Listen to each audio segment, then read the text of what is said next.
What's up, everybody? Today, we're going to talk about growing peace lilies. So, without further ado, let's get into it. You don't know me, but I know you.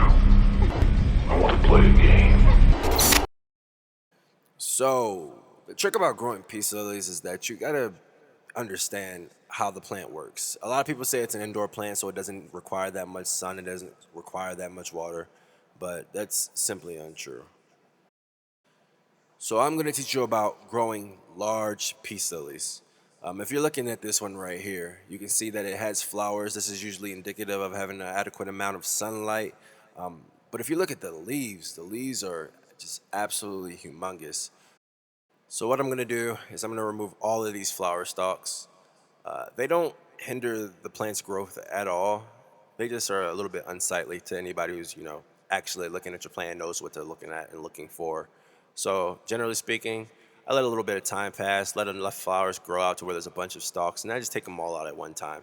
Again, this doesn't hinder your plant's growth or anything from removing them or leaving them. It's just, when it comes down to aesthetics, you're trying to make your peace lily look as vibrant and as healthy as it could possibly be. And the best way to do that is just removing all the dead stuff that you're going to find on your plant. First thing, you got to understand that some of the leaves are going to move in ways that just simply don't make sense. And this is simply probably because you have your peace lily indoors, right?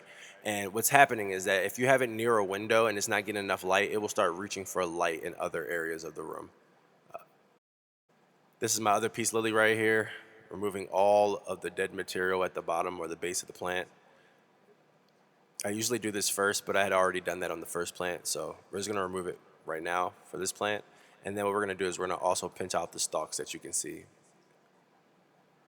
Fox Farm Big Grow is how I grow these large plants. I don't use the amount that's labeled on the back.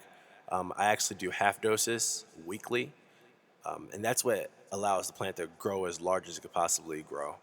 But you have to understand, when you're using fertilizer like this, you always want to make sure you have an adequate amount of sunlight to make sure that, nothing gets stunted and your plant doesn't burn due to the fertilizer.